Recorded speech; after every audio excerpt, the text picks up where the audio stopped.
पहुंच गए। सुनना, कोई स्वागत को नहीं खड़ा। गरीब बेटी का बाप आए, स्वागत कौन करे?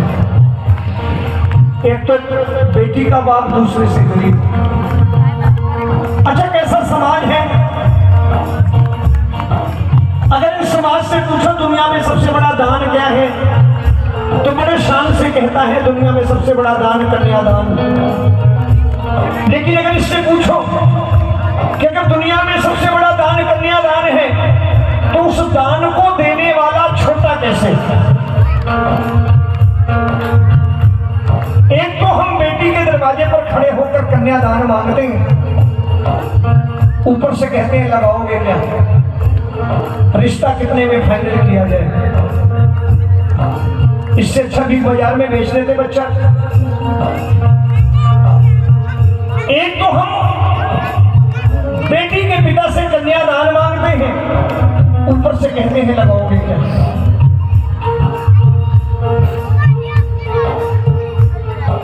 ये पाप क्यों है? ये क्यों ऐसा हो रहा है?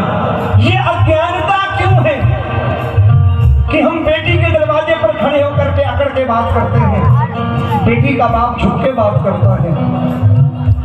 ऐसा सिर्फ इसलिए है क्योंकि हमारे घर में श्री रामचरितमानस नहीं है।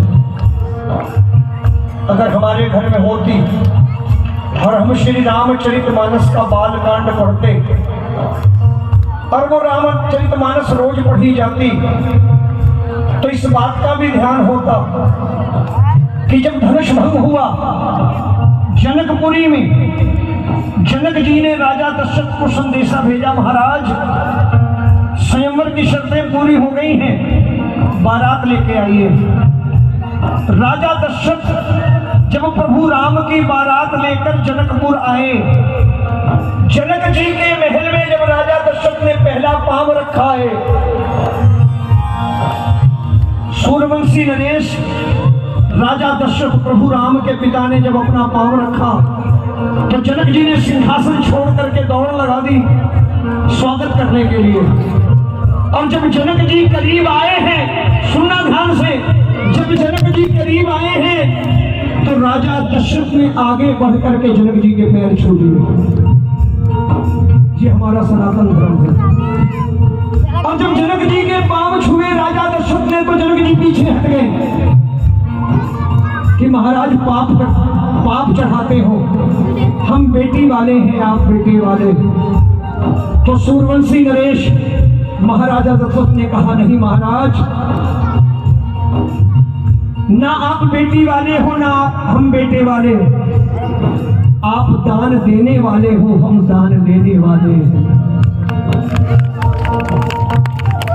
आप दान देने वाले हो, हम दान लेने वाले हैं, इसलिए आपका पांव छू रहे हैं।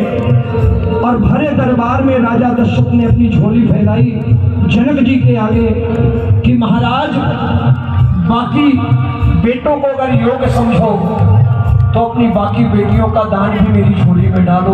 ये हमारा सनातन हिंदू धर्म है। आज हम भटक गए, बेटी के दरवाजे पर खड़े होकर कहते लगाओगे क्या? बेटियां कोख में मारी जा रही हैं, बहुएं जलाई जा रही हैं। इसीलिए कहता हूं रामचरितमानस घर में रखो, श्रीमद् भागवत गीता घर में रखो और पढ़ो। थोड़ा भी धर्म आएगा ना तो पूरा परिवार राम राज्य होगा। आज नानी के दरवाजे पर स्वागत को नहीं खड़ा कोई, किसी रिश्तेदार को कल आई अंदर ले आओ, रीति रिवाज